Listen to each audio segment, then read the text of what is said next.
야, 미국의 워싱턴주에 가면 아주 아름다운 산이 있는데요. 그 산 이름은 세인트 헬렌스 산이라고 그럽니다. 그 산에, 멋진 산의 산자락에 어느 한 사람이 집을 짓고 살고 있는데요. 그 산자락이 얼마나 아름다운지, 그 발 앞에 호수가 있고, 그래서 그 산꼭대기에 호수가 펼쳐 있고 그 산자락에서 오랫동안 살았습니다. 너무나 아름다운 산인데요. 1980년도에 지질학자들이 말합니다. 아무래도 이 화산 산이 좀 불안하다고. 이번에 저 좀 보니까 큰 대형 화산이 터질 것 같은데 상당히 당신의 집이 위험하다고. 만약에 저곳에서 용암이 터져 나오면 첫 번째로 용암이 흘러서 지나갈 곳이 당신의 집이라고. 그러니까 이번에는 거의 100%, 곧 언젠가는 정확히 모르겠지만 화산이 크게 대폭발할 것 같다고. 그래서 집을 비우라고, 그 집에 살지 말라고, 아들 집에 가라고 그렇게 말합니다. 와서 정부에 있는 정부 관리자들이 말합니다. 집을 빨리 떠나야 된다라고. 친구들이 말합니다. 이사하지 않으면 너는 자살하는 것처럼 너는 위험한 상태가 되니 이거는 자살과 다름없다고. 알면서 너 여기 살면 안 된다고. 가족들, 자녀들이 와서 이렇게 아버지 있으면 안 됩니다. 아버지 이러면 죽습니다. 예언합니다. 그런데도 크게 살아왔고 좀 흔들려도 살아왔고 좀 연기가 나도 살아왔습니다. 나는 여기 못 떠난다라고 지켰습니다. 그런데요, 그해 1980년 5월 18일 날 결국 대폭발이 났잖아요, 여러분. 대폭발이 났는데 그 폭발로 하늘에 그 화산재가 날리고 용암이 분출하면서 나왔는데요. 용암이 터지고 분출하자마자 그 사람이 사는 그 집, 그 개울가로 첫 번째로 용암이 확 서로 내려가는데요. 집이 그냥 완전히 그냥 그 뜨거운 펄펄 끓는 용암에 녹아버리고 그냥 집이 흘러서 그냥 용암 속에 묻혀버렸죠. 그 사람은요, 많은 사람의 조언 앞에서도 무시했더니 결국 그는 목숨을 잃었다고 그럽니다. 그는 죽을 것을 뻔히 알면서도 집을 버리지 못했는데요. 가만히 생각해보면 우리는 참 어리석다라고 생각하지만 여러분, 우리 삶에서도 마찬가지로 죽는 줄 알면서, 어쩌면 무너질 줄 알면서, 피해야 되는 줄 알면서도 우리가 그렇게 하지 못하는 어리석은 행동을 하는 건 없습니까? 담배 피우면 몸에 좋지 않은 건 압니다. 술 먹으면 간이 좋지 못한 것 압니다. 마약에 손을 대면 좋지 못한 것 압니다. 우리가 몇십 년 전에는 마약의 청정국가였어요. 우리 대한민국은 마약이 그냥 없는 그런 지역이었어요. 지금은요, 마약의 위험 국가가 되었답니다. 요즘은 마약을 파는 사람들이에요. 옛날에는 여러분 나이 먹은 이런 사람들이 팔지만 요즘에는 10대 아이들이 마약을 판답니다. 여러분, 그래서 우리 자녀도 눈여겨서 볼 필요가 있어요, 여러분. 10대 아이들이 돈 벌기 위해서 마약을 팝니다. 마치 여러분 인터넷 주문하면 옷 하나 받고 생필품 하나 우리가 인터넷에서 주문하는 것처럼 인터넷에서 주문하면 내 집 근처에 마약을 떨어뜨려 놓고 그 장소에 내가 마약을 쉽게 할 수 있는 나라가 오늘 우리 대한민국입니다. 그 마약을 하면 여러분 도파민이 머리에서 폭발을 한답니다. 우리가 즐겁다라고 할 때 막 마음이 막 너무 기쁘고 막 몸이 그냥 짜릿짜릿하잖아요. 그 도파민이 나와서 그런데요. 마약을 먹으면 도파민이 100배가 나온답니다. 그러니까 막 아무런 기쁘고 즐거운 게 없는데도 멋진 감동의 공연을 보지 않아도 그 마약만 한번 우리 몸에 투여하면 그냥 너무 그냥 폭발하는 기쁨이 넘친답니다. 한 번 하면 그 다음에 또 그걸 하고 싶답니다. 그 정도의 그 행복함, 그 정도의 그 짜릿함, 그건 바꿀 수가 없다는 겁니다. 그래서 또 한 번 한답니다. 그러면서 나 이거 하면 안 되지. 내가 이거 하면 진짜 마약 중독자가 되고 빠지지. 나는 이제 한두 번 하고 끊겠다고 말하지만요, 절대로 못 건답니다. 그런데 한 번, 두 번, 세 번, 네 번 하면요, 도파민은 더 큰 걸 원하고 지금 마약을 해도 아무런 별로 감동이 없답니다. 그러면 더 세게 넣는 거예요. 한 번을 두 번 맞고 두 번을 세 번 맞아야 조금씩 생기는데요. 나중에는 이 도파민이 안 나오고 하면요, 이 몸에 바람 하나가 선풍기 바람이 불어도 살이 애는 것처럼, 잘라내는 것처럼 고통이 반대로입니다. 이게 극과 극이에요. 너무 막 기쁜 이 감정을 주는 것 하면 그것이 떨어지면 너무 지옥 같은 고통이 온 몸이 그냥 막 추위와 냉기를 느끼면서 지옥 같은 고통을 느끼게 된답니다. 그러니까 그 고통을 면하기 위해서 또 뭐예요? 또 마약을 몸에다가 집어넣는 것이죠. 그 사람은 죽는 줄 알면서도 그 마약을 끊지 못하는 것이죠. 오늘 가만히 보면 우리 삶, 특별히 오늘은 주제가 교회인데요. 오늘 우리 교회가 보십시오. 오늘 이 시대 교회가 점점 무너져 가는 것 같습니다. 특별히 코로나 이후에 교회들은 점점 무너져 가는데요. 하나의 문 닫는 교회가 3,000개가 된다고 말했던 적이 2017년도입니다. 지금은 아마 더 할걸요? 개척교회보다 문 닫는 교회가 더 많다고 합니다. 문 닫는 교회들은 무엇을 고집스럽게 붙잡고 있었을까요? 그 교회들은 죽을 것을 뻔히 알면서도 무엇을 한사코 버리지 못했을까요? 어떤 교회는 어쩌면 전통일 겁니다. 그래서 어떤 예배 스타일을 끝까지 고집하죠. 바꾸지 않습니다. 어떤 교회들은 건물입니다. 우리 할아버지, 우리 아버지 내가 피땀으로 세운 교회를 부순다고 그리고 다시 짓는다고 절대 안 돼요. 그 건물이 영원히 붙잡아야 될 줄 압니다. 제 아버지 집에 가면 그 아파트 14층에서 내려다보면 그 넓은 주택단지에 멋있는 교회가 하나 보입니다. 근데 그 교회에 현대식 건물을 지었는데 그 현대식 건물 그 바로 옆에 옛날에 지었던 붉은 벽돌로 지었던 교회 건물을 그대로 놔둬놨습니다. 부조한데요. 오래된 교회와 새로 지은 신축 건물이 딱 붙어서 있는데 땅은 그렇게 크게 넓힐 수 없으니까 그 좁은 마당에 옛날에 있는 건물을 부수고 새롭게 짓고 하면 어떻습니까? 주차장도 요즘 없는데. 그래서 이거는 절대로 못 부순다 하길래 그 옆에다가 새로운 건물을 반듯하게 지었어요. 근데 봐도 부조하고요. 지금은 그 붉은 벽돌의 건물은 예배당이 아니고 그냥 창고가 되어버린 겁니다. 주차장 없는, 주차장이 비좁은 교회 마당에 주차장 공간을 다 차지하고만 있는 교회입니다. 그 교회는 그 전통, 땀 흘려 지었던 이 교회 벽돌, 이건 절대로 부수지 못한다 하는 순간 그 교회가 그런 걸로 내진을 겪고 그리고 그 교회가 점점 무너져가는 것을 고향 아버지 집에 가면 그런 교회를 보게 됩니다. 어떤 교회는 잘못된 텃세, 헌신과 순종이 없는 태도 등 때문에 무너져가는 교회들이 있을 겁니다. 시대에 맞추어 바꾸지 못하면 여러분 도태되는 겁니다. 교회의 진리는 변할 수 없지만 진리 빼고 바꿀 수 있는 자세가 되어야 되는 것이죠. 그러므로 우리 교회는 좋은 교회죠. 전통 그대로 있는 교회를 영원히 보존하는 것보다 낡고 오래된 교회를 허물고 현대식으로 바꾸어 이 전원과 올리고 다음 세대가 잘 예배드릴 수 있는 공간으로 우리가 비전을 안고 이 일에 시도하고 일들을 만들어가는 교회, 좋은 교회입니다. 잘될 교회이죠. 오래전입니다. 한 분은 영국에서 두 내외가 의사인데요, 한 1년 동안 영국에서 쭉 보내고 난 다음 한국으로 돌아왔어요. 집이 평촌입니다. 의사였어요. 자녀를 데려가서 예배를 드린다고 첫 번째 교회를 오게 됐는데요. 그러니까 아침에 교회 마당에 도착해서 우리 아이들이 예배 드리는 장소가 어디입니까? 했더니 옛날에 붉은 벽돌, 그 집 반지하, 그가 초등부실이었어요. 그 아이들 그곳에다가 인도해주고 부부는 여기서 예배를 드리고, 저는 모르죠. 새 가족이니까 예배를 다 마치고 교제를 나누면서 그 다음에 두 번째 교회 왔나? 첫 번째가 두 번째인가? 이야기를 나누었더니 자기는 영국에서 그렇게 있다가 돌아온, 머적머적 하더니 예, 저는 뭐 의사입니다. 예, 두 사람 다 의사입니다. 그러면서 한국에 왔는데 교회를 정한다고. 봤더니 전원교회가 너무 좋아서 여기 왔다고. 그러더니 다음 주였을 겁니다. 그분이 하는 말이, 자네들이 저곳에 갔는데 냄새가 나가지고 반지하에 초등부실에 들어갔더니 냄새가 나서 아이들이 저곳에 못 들어간다고 그래요. 그런 말을 들었어요. 그리고 그 다음 주에 안 오더라고요.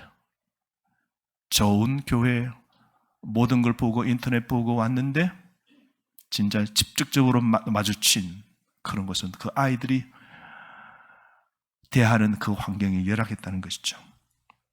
그런 것을 우리가 허물고 우리가 현대식으로 교회를, 건물을 짓는 겁니다.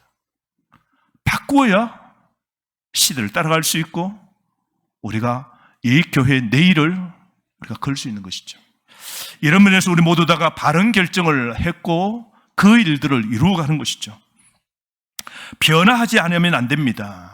그래서 옛날에 대기업에서 그런 말을 했죠. 회장님이 뭐라 그래요? 아내 외에는 다 바꾸라 뭐 그런 말을 했지 않습니까? 바꾸지 않으면 내일이 없다. 사활을 걸었잖아요. 한 기업도 모든 것을 바꾸지 아니하면 오늘 정체되면 그냥 망한다라는 그런 슬로건 있었지 않습니까? 사랑하는 성도 여러분, 오늘 시대에 오늘 우리 교회가 어떻게 오늘 안주하지 않고 힘 있는 교회, 영향력 있는 교회가 될까 우리는 고민 가운데 있으면서 우리 교회를 더 내일을 발전시키기 위해서 이런 일들을 하고 있죠.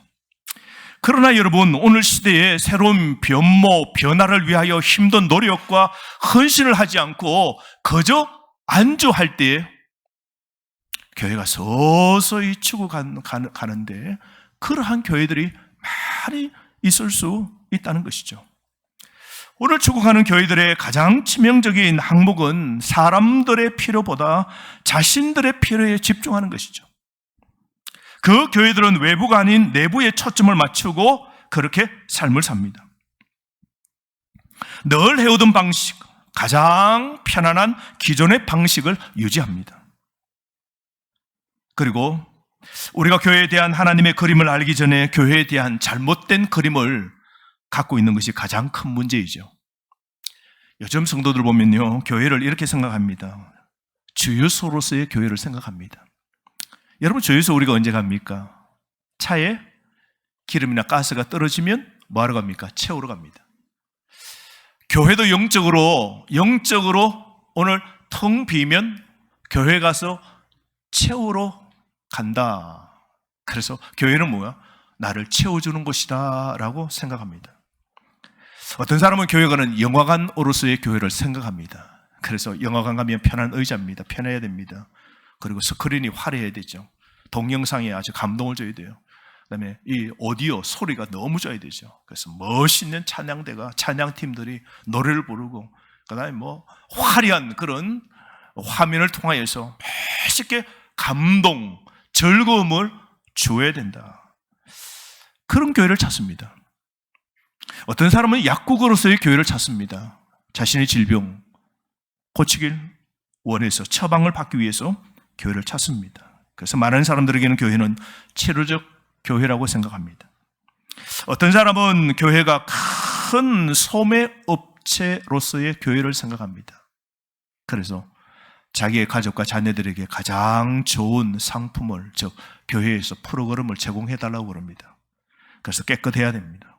적어도 교회는 고객들을, 나를 어떻게 깨끗하게 안락한 환경을 만들고 최고를 제공해달라고 요구하죠. 그래서 교회는 저렴한 가격으로 훌륭한 서비스를 제공하는 것이라고 생각하는 잘못된 현대인들이 많습니다. 여러분, 하지만 성경에서는 이런 교회의 4가지의 그림들을 찾아볼 수 없습니다.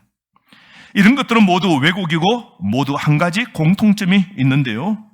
나를 채워달라고, 나를 즐겁게 해달라고, 나의 고통을 없애달라고, 나와 우리 가족이 찾고 있는 프로그램을 제공해달라고, 모든 걸 교회는 뭐라고요? 다 자신의 필요한 것을 채워주는 것으로만 생각합니다.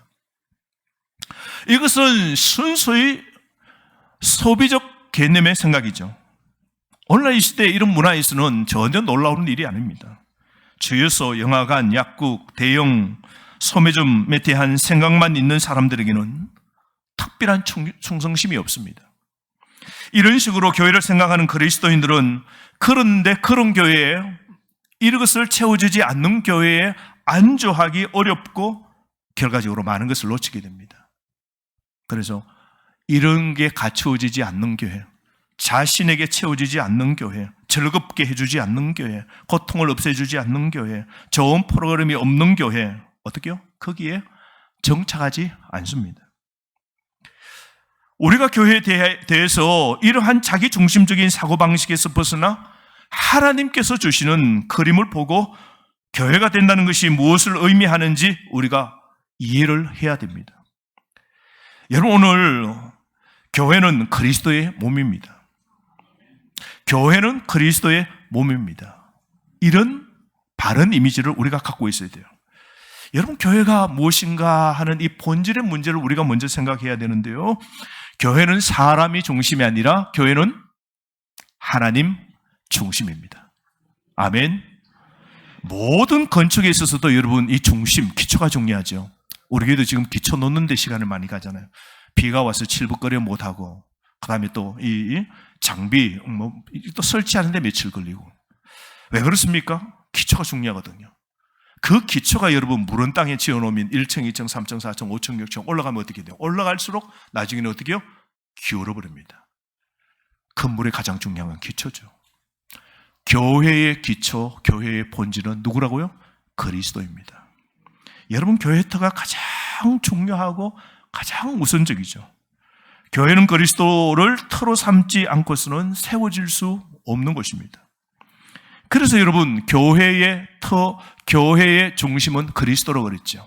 그래서 고린도 교회를 세운 바울은 이렇게 말합니다. 내가 고린도 교회를 내가 세우고 내가 고린도 교회를 개척했지만 교회의 기초는 자신이 아니라고 그랬어요.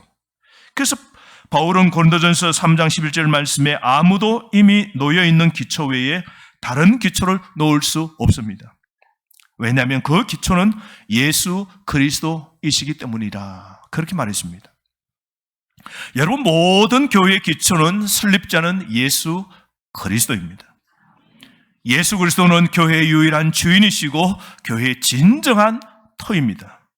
그러므로 여러분, 그리스도를 터 삼지 않으면 그것은 이미 교회라고 말할 수 없는 것이죠. 특별히 여러분, 이단들 보면 그 교회의 터는 누구 거라고요? 그 교회를 세운 이단, 그 교주, 창시자, 그 개척자, 그 사람이 주인 노릇하고 그 사람이 교회에 모여 자기 거라 생각하죠. 이게 이단들입니다. 교회는 터, 교회 기초, 교회 본질은 누구라고요? 예수 그리스도입니다. 그러므로 여러분, 예수 그리스도 외에 어떤 인물이나 사상, 체계도 교회의 기초가 될 수 없는 겁니다. 오늘 이 본문 말씀 보십시오. 에베소서 1장 22절 23절에 교회 터는 예수님이시라고 그러죠. 그 예수님은 교회의 뭐라고요? 머리라고 그랬습니다. 교회는 그리스도의 몸이고 우리는 몸이고 우리 교회의 머리는 누구라고요? 예수님이십니다. 우리 사람에게서도 가장 중요한 것이 무엇입니까, 여러분? 손일까요? 머리일까요? 발일까요? 머리일까요? 눈일까요? 머리일까요? 머리입니다. 머리에서 생각하고 머리에서 계획을 세우고 머리에서 모든 걸 명령을 내립니다. 그래서 집을 하면 무엇이 집습니까? 손이 오늘 그 물건을 집습니다. 가라고 하면, 머리가 가라고 하면 발이 앞으로 움직이는 것이죠. 여러분, 머리가 숨 쉬라고 말할 때 이 코로 숨을 쉬게 되는 것이죠. 여러분, 교회의 머리는 그리스도입니다. 우리는 그의 몸입니다. 그래서 머리 없는 몸 끔찍하죠. 여러분, 머리 없는 몸 없듯이 여러분, 교회에 그리스도 없는 교회는 없는 겁니다. 그러므로 여러분, 예수님은 교회를 통해서 일하십니다. 예수님은 교회의 목적과 계획과 뜻이 다 있는데요, 그 계획을 몸인 손발인 우리에게 명령했습니다. 그러므로 우리는 뭐 합니까? 순종해야죠. 머리가 하라는 대로 손이 움직이고 머리가 하라는 대로 발이 움직이고 꼬물락꼬물락 쪼물락쪼물락 우리가 하죠. 그래서 우리가 머리를 다치면 어떻게 해요? 우뇌를 다치면 자네 이 왼발, 오른발, 왼발, 그다음에 왼손이 못 움직이고, 그죠? 오른 머리를 다치면 뭐예요? 반대로 왼쪽, 이쪽이 이게 반대가 돼 있잖아요. 그러니까 머리를 다치면 손발의 기능이 순종을 못 하죠. 우리는 예수 그리스도 주님이 계획하시고 주님이 꿈꾸고 주님이 명령하신 것을 우리는 어떻게 해야 돼요? 손발인 우리 몸은 순종해야 되는 겁니다. 그러므로 여러분, 머리에게 달라고만 하지 말고 그 머리를 위하여 우리는 순종해야 됩니다. 그 머리 대신 그리스도께 우리는 뭐하면 예배해야 됩니다. 그 머리의 이름으로, 예수 그리스도의 이름으로 뭐요? 기도해야 됩니다. 그 머리 대신 교회를 위하여 우리는 뭐요? 헌신해야 됩니다. 그 머리 대신 그리스도가 우리에게 복을 주셨기에 그분을 위하여 우리는 뭐요? 헌금도 드려야 되는 겁니다. 그 머리 대신 그리스도를 전가하기 위하여 우리는 전도하는 것이죠. 그 머리가 주시는 힘으로 우리는 성령 충만해야 되고, 머리를 통하여 우리는 서로 뭐요? 조화, 교제, 일치를, 우리는 사랑을 나누어야 되는 것입니다. 사랑하는 성도 여러분, 우리가 그리스도의 몸이라는 것을 깨달을 때 교회를 우리는 완전히 새롭게 우리가 생각할 겁니다. 교회는 달러고만 구하는 것이 아니라 우리 교회는 그리스도의 몸으로 왕이신 머리 대신 그리스도를 위하여 뭐합니까? 예배하고 기도하고 봉사도 하고 헌신도 하고 그 주님을 위하여 헌물도 드리고 전도하고 교제하고 그 머리가 주는 성령의 충만함을 공급받아야 되는 겁니다. 그래야 우리는 몸된 그리스도인으로 바른 신앙의 삶을 우리가 살아갈 수 있는 것이죠. 그러므로 사랑하는 성도 여러분, 머리 대신 그리스도는 우리 교회를 얼마나 사랑하셨는지 교회를 위하여 자신의 몸을 주셨죠. 그래서 주님은 교회를 위하여 자신의 생명을 다 주셨습니다. 하나님은요, 아들 예수 그리스도를 십자가에 죽기까지 하시고 교회인 저와 여러분을 어떻게 해요? 세상에서 빼내어 우리를 구원시켜 주셨습니다. 그래서 여러분, 하나님의 관심과 자신의 피를 흘려 세우신 이 교회를 예수 그리스도는 너무너무 사랑하시는 거예요. 그래서 여러분, 우리가 예수님을 사랑한다는 것은 뭐요?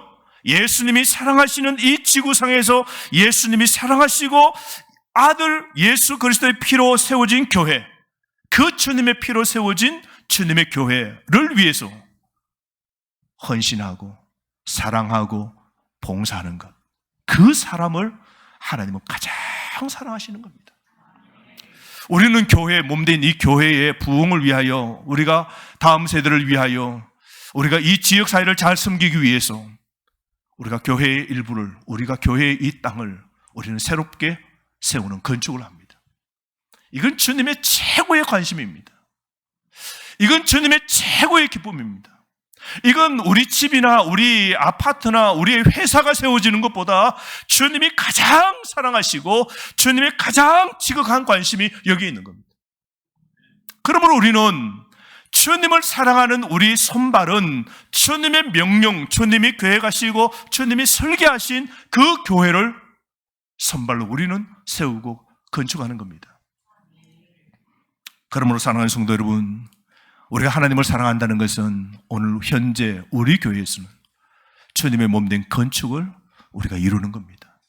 그래서 우리가 기도하고 우리가 마음을 쏟고 우리가 다음 세대와 이 지역을 잘 섬길 수 있는 그런 교회로 우리가 만드는 것이죠.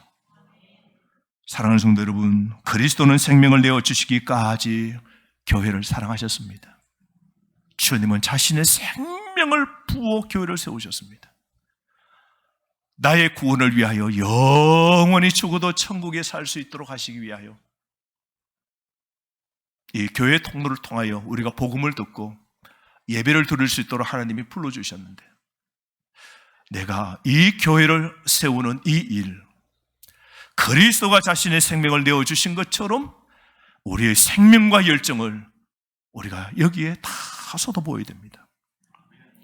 사랑하는 성도 여러분, 교회가 무엇일까요? 성경은 교회를 어떤 것이라 말합니까? 한 세 가지가 있는데요. 성경은 교회가 친교라고 말합니다. 친교. 사도행전 2장 42절 말씀에 보면 그들이 사도의 가르침을 받아 서로 교제하고 떡을 떼며 오로지 기도하기를 힘쓰니라 그럽니다. 친교. 교회의 가장 중심은 친교입니다. 친교가 영어로 fellowship입니다. 예, fellow. 동시, 함께, 서로 두 사람이 함께, ship, 배를 탄다는 겁니다. 두 사람이 함께 배를 탄다, fellowship이라는 뜻인데요. 여러분 생각해 보십시오. 한 사람이 배를 탔을 때 그 배가 가는 방향이 있을 겁니다. 그 방향 목적이 같기에 또 한 사람이 그 배를 탔을 겁니다. 그 배가 가는 목적이 똑같습니다. 두 사람은 가는 목적지가 똑같은 배를 탄 겁니다. 우리가, 교회가 어느 방향으로 나아갑니까? 천국을 향하여 가는 방향으로 우리 교회는 오늘 서 있습니다. 우리는 이 교회에 우리가 함께 타고 있는 겁니다. 그러므로 사랑하는 성도 여러분, 교회에서 가장 최우선 중에 하나는 교제입니다. 천국으로 가는 방향, 우리가 함께 서로 함께 모여 교제 나누는 일, 우리가 참 잘해야 됩니다. 그래서 베드로전서 3장 8절에 여러분은 모두 한 마음을 품고 서로 동정하며 서로 사랑하며 자비로우며 겸손하십시오 라고 말했습니다. 여러분, 교회에서 교제가 참 중요합니다. 성경은 분열을 일으키는 것은 무엇이든지 죄라고 가르칩니다. 교회 갈등을 일으키는 사람은 누구나 죄를 짓는 것이라고 말하는 구절은 성경에 너무너무 많습니다. 성경에 이런 말이 있죠. 한 사람을 실족하면 차라리 너는 큰 소가 돌리는 연자 몇 돌, 큰 돌에다가 끈을 매달아 바다에 빠져 죽는 게 낫다 그럽니다. 생각하면 끔찍하죠. 차라리 너는 물리로 다시 떠오르지 못할 만큼 큰 돌에 끈을 매고 바다에 차라리 빠져 죽는 게 낫다. 그게 무슨 뜻입니까? 한 사람을 실족하는 일을 하지 말랍니다.